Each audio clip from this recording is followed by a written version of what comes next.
Más de 19.000 alumnos de estudiantes de bachillerato, formación profesional y universidad estaban llamados hoy y mañana a la huelga. Desde 2012, el Sindicato de Estudiantes ha organizado un total de 22 huelgas. Los motivos son los mismos que en otras ocasiones. Piden derogar la LOMCE y el decreto del 3+2 que permite a las universidades reducir de 4 a 3 años la duración de los grados.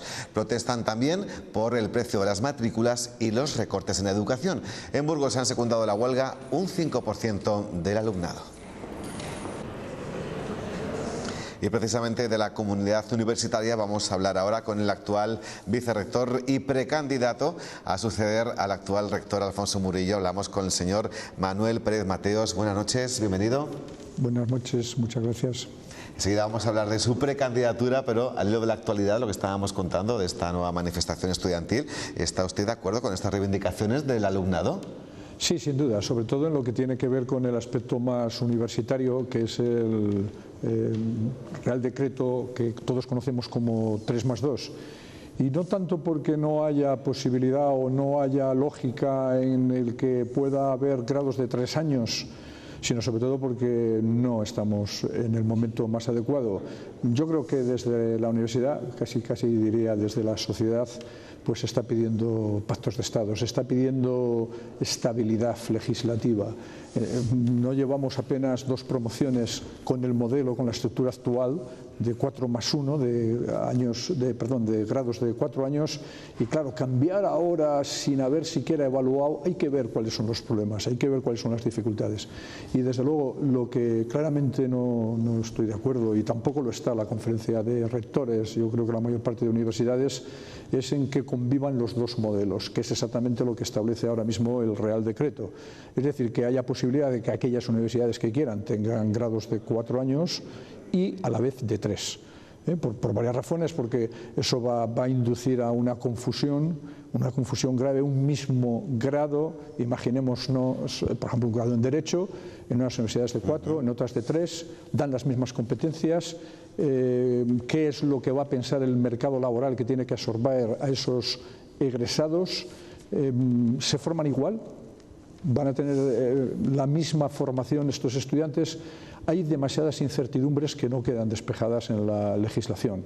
Por tanto, yo creo que deberíamos de darnos un poco más de tiempo y sobre todo que de una vez haya ese famoso pacto de Estado que todos estamos reclamando y que sepamos cuáles son las reglas del juego. Entonces, sí está con los alumnos que han salido a la calle a movilizarse. ¿Por qué no salen a la calle ustedes con ellos? ¿Están de acuerdo con sus reivindicaciones? Bueno, una cosa es estar de acuerdo y salir a la calle o no.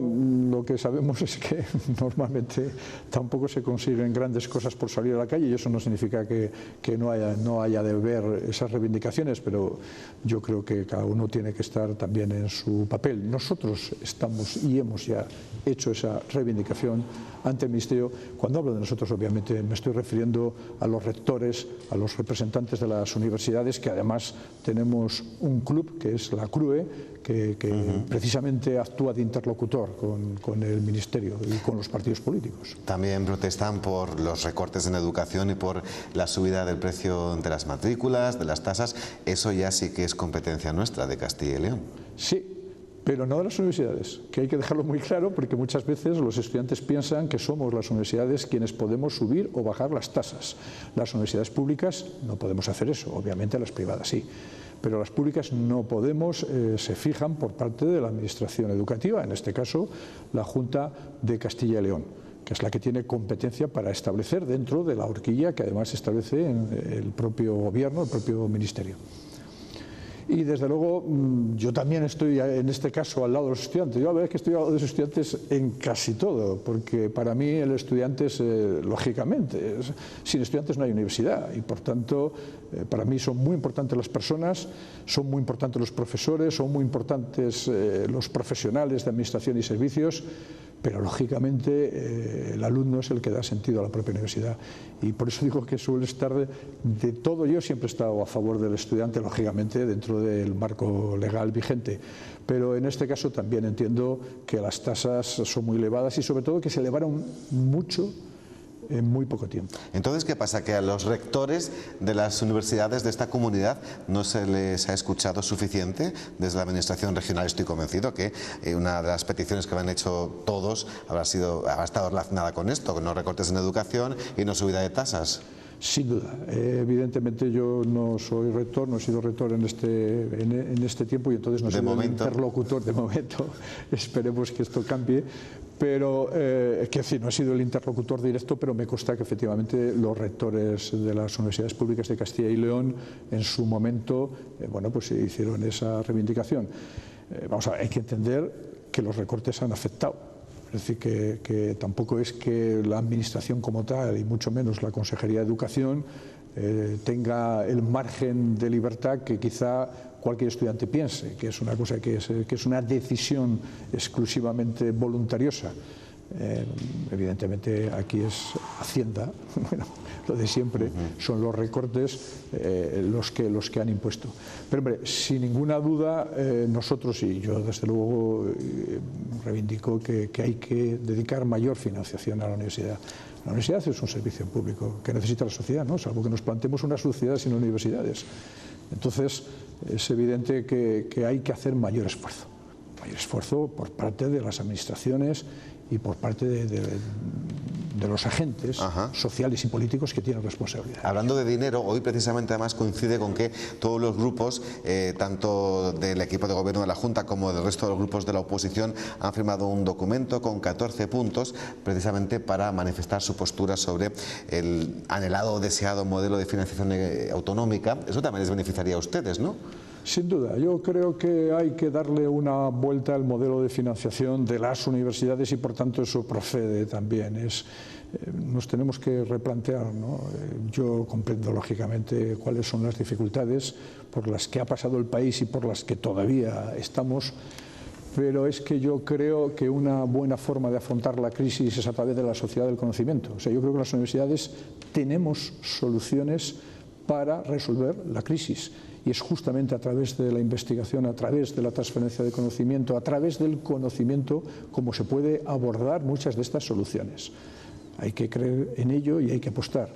Pero evidentemente la universidad, yo creo que nosotros no somos, yo desde luego no considero en absoluto que la universidad deba ser una recepción de los impuestos de los ciudadanos, que es lo que somos. Tenemos que, evidentemente, tener financiación para desarrollar nuestras funciones, pero tenemos que rendir cuentas. Nosotros nos debemos a la sociedad. Somos una institución básica para que la sociedad realmente se desarrolle adecuadamente, ¿no? Una sociedad moderna como es la nuestra. ¿Cree que en la actualidad hay o ha podido haber algún joven burgalés que no haya podido estudiar o acceder a la universidad única y exclusivamente por motivos económicos? Si eso sucede, yo me comprometo, ahora sí ya estoy hablando claramente como precandidato, a poner la solución que tengamos que hacer. Evidentemente, yo es que he comprobado que efectivamente las familias están haciendo un mayor esfuerzo, pero de verdad, si es que estoy convencido que pocas familias dejan de mandar a sus hijos por problemas económicos. Ahora es cierto que algunas lo hacen porque no hay otro remedio. Nosotros tenemos ya un programa de becas de ayudas precisamente para necesidades. Evidentemente, la política de becas no es responsabilidad inicial de la universidad. Esto ya lo conocemos, es el Ministerio en primera posición, la Junta de Castilla y León en nuestro caso en la segunda, pero nosotros también tenemos un programa propio. Además, me atrevería a decir que es uno de los programas de becas más ambiciosos y que mayor cobertura proporcionan a nivel nacional. ¿Con requisitos muy rigurosos?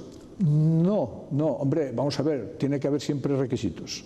Pero fíjate, estoy hablando de los programas de ayuda para estudiar, pero es que tenemos un programa específico que tiene una dotación de 100.000 euros que atiende a aquellas necesidades sobrevenidas o a aquellas familias que por circunstancias críticas no pueden llegar a la universidad.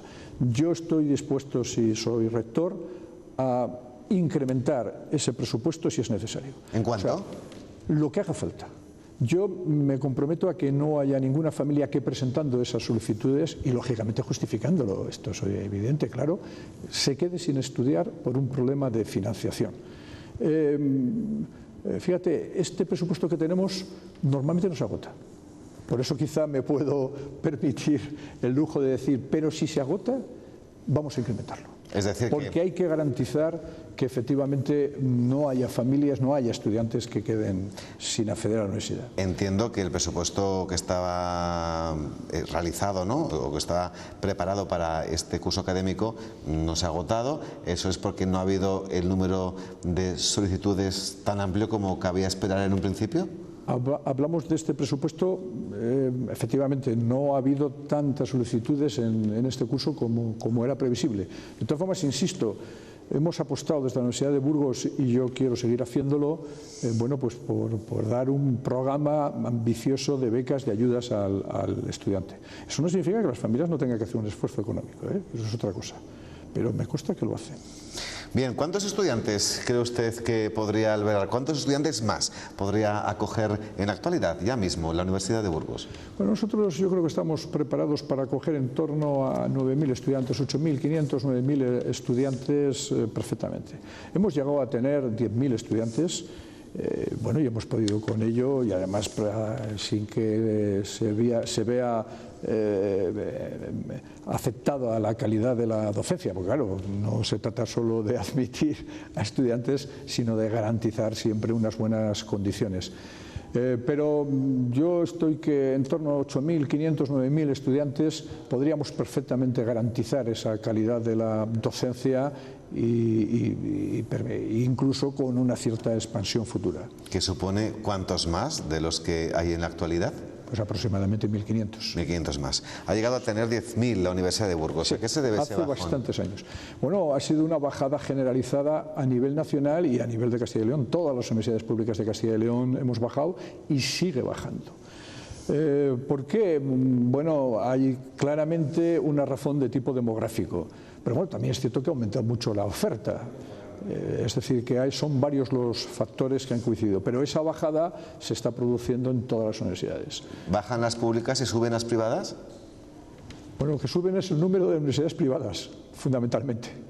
Entonces, en universidades privadas que están ya consolidadas, hombre, tampoco tengo yo el detalle exacto, pero yo creo que no, que se mantiene. Lo que pasa es que sí que cada vez hay mayor oferta y mayor número de universidades privadas y mayor oferta, por tanto, de estudios universitarios. ¿Y cómo cree que habría que actuar para llamar más la atención de los estudiantes y que se decidan por cursar su formación universitaria en Burgos?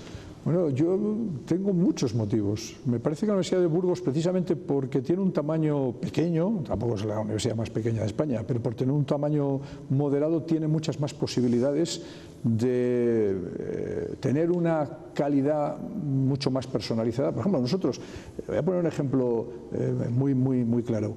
Los estudiantes entendemos que deben de irse a otras universidades, deben de irse a otras universidades españolas y deben de viajar al extranjero también.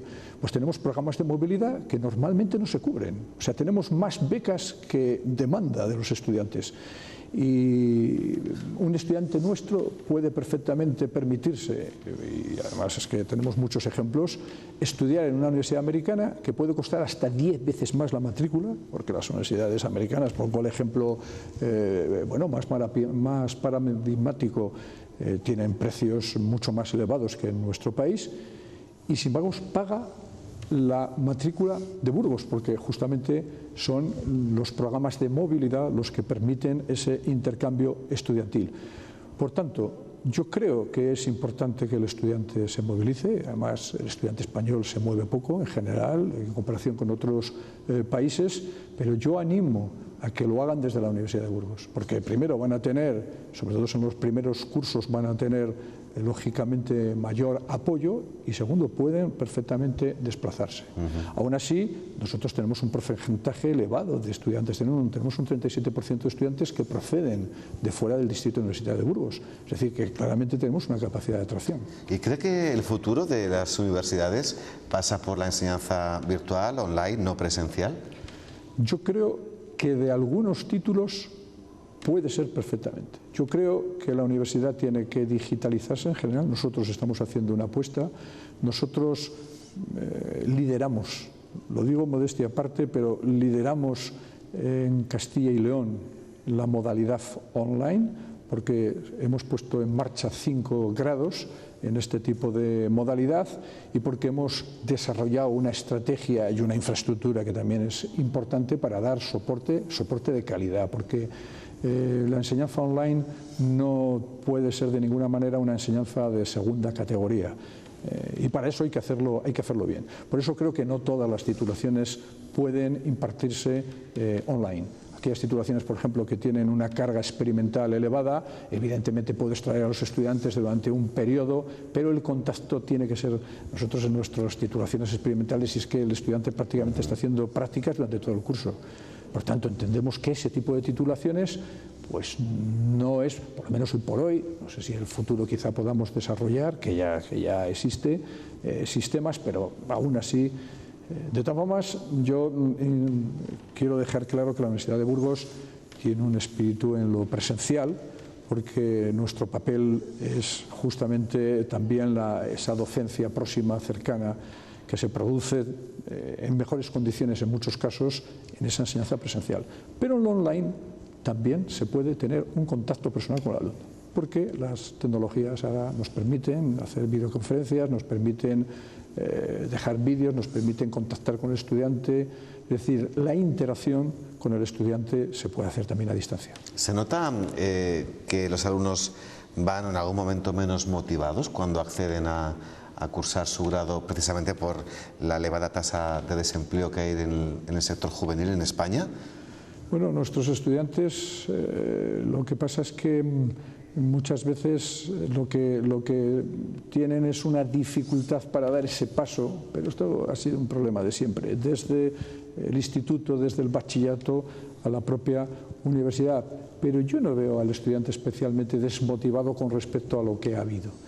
Es verdad que la docencia ha cambiado y tenemos un estudiante diferente, un estudiante que quizá tiene menos capacidad de grandes esfuerzos en poco tiempo. Yo recuerdo que en mis épocas nosotros teníamos 8 horas de clase y ahora eso no se produce.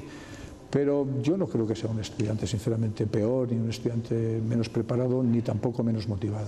Bien, vamos a hablar de una fecha que a buen seguro usted tiene marcada en rojo en su calendario. Avanzamos mes, nos plantamos en el 17 de mayo. Ese es el día en el que la comunidad educativa elegirá al sucesor del actual rector, el señor Murillo. Nuestro invitado es de momento el único en la pugna por suceder al actual rector.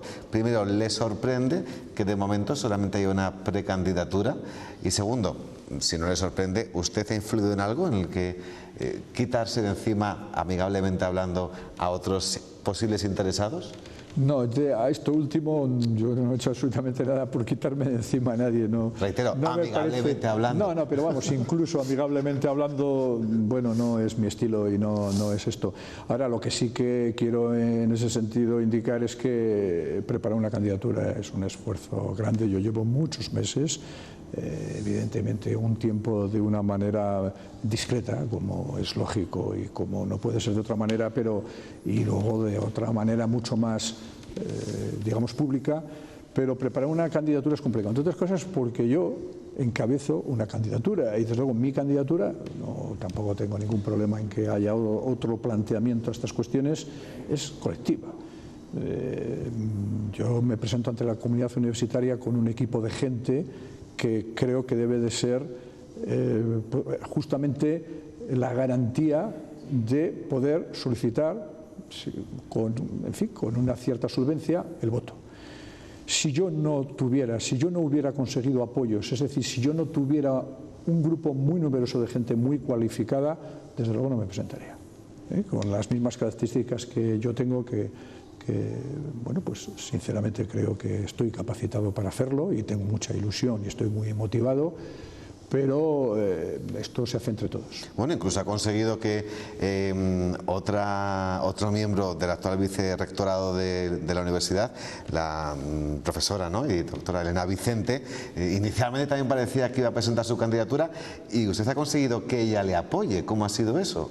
Bueno, pues mira, entre otras cosas porque hemos trabajado siempre juntos Y en el mismo equipo hemos tenido una sintonía magnífica, es decir, nos hemos llevado siempre muy bien y además es que hemos coincidido, porque uno se puede llevar muy bien en lo personal, pero es que hemos coincidido muchísimo en nuestros planteamientos, es decir, tenemos una visión de la universidad pues, que coincide en muchos aspectos. Me parece una excelente profesional, el trabajo que ha desarrollado como vicerrectora es magnífico, hemos incrementado mucho el número de programas internacionales de movilidad, por tanto no ha habido ningún conflicto entre nosotros. Es cierto que yo he dado el paso y bueno, ella ha anunciado hace poco que no iba a presentarse y no he tenido que hacer nada especial ni utilizar ninguna táctica, es una cosa natural. ¿Y qué le ha dicho el rector cuando ya formalmente le comunicó su decisión de presentarse? El rector, desde luego al principio cuando no había candidato, digamos, claro, decía yo voy a ser absolutamente neutral, pero una vez que yo me posicioné me dijo que se alegraba mucho y que consideraba que yo estaba preparado para sucederle y que de alguna manera bueno, pues estaba satisfecho de que un miembro de su equipo hubiera dado un paso hacia adelante. Yo tengo que decir, en honor a la verdad, que Alfonso Murillo para mí ha sido un rector magnífico, para mí ha sido el mejor rector que ha tenido la universidad y que por supuesto me siento muy orgulloso de haber pertenecido a su equipo. Me ha puesto además el listón alto. Le preguntaba qué le había comentado porque igual le había dicho, bueno, Manuel, a ver si tú consigues que venga medicina a Burgos, algo que no parece que va a ocurrir por las declaraciones que hizo la semana pasada precisamente aquí el consejero de Educación. Una última cuestión, ¿va a mantener algún miembro del equipo actual dentro de su rectorado si lo consigue? Sí. ¿Quién? Ahora mismo no puedo dar más nombres de los que ya he dado, que corresponden a 2 personas que son nuevas, porque entre otras cosas yo quiero presentar ese equipo completo, pero yo sí tengo idea de mantener alguno. Mi idea desde luego es renovar. Yo tengo muy claro que quiero cambiar cosas, no porque considere que lo que hayamos hecho hasta ahora no ha sido válido, todo lo contrario, estoy muy volcado en mantener todo lo que se ha hecho bien, que es mucho, pero en fin, yo tengo nuevas ideas para la universidad y por tanto quiero cambio. Y va a haber cambios en el equipo, porque es la única forma, pero también habrá algún miembro del equipo rectoral actual que contaré con él. Dígame solamente un nombre de alguien con quien va a seguir contando. No quiero solo decir uno, nada igual por ya se lo ha respeto, comunicado usted. Porque además si digo un nombre los Tiene que demás decir todos, claro. van a decir, bueno, y entonces conmigo no cuentas. Ellos tampoco Cierto. en este momento conocen si yo cuento o no con cada uno de ellos y entonces, bueno. Perfecto. Lo que sí que puedo decir es que todos ellos son magníficos y que con todos ellos podría... Lo que pasa es que hay que renovar, Lógicamente. pero con todos ellos perfectamente podría hacer una tarea estupenda. Pues seguramente, señor Mateos, la próxima vez que esté en este plató de las noticias de la 8 ya lo hará en calidad de rector. Le deseamos, Ojalá. si no le sale competencia, tiene todas las papeletas. Estaremos pendientes. Sí, pero ojo, yo no solo quiero vencer, sino convencer, ¿eh? Es decir, que si yo voy solo, realmente quiero transmitir lo mismo, incluso con más énfasis, que si tuviera algún tipo de oponente. Mucha suerte el 17 de mayo. Muchísimas gracias. Gracias y buenas noches. Gracias. Hacemos una brevísima pausa. A la vuelta seguimos con más asuntos importantes, protagonistas en esta jornada informativa de miércoles. Hasta ahora.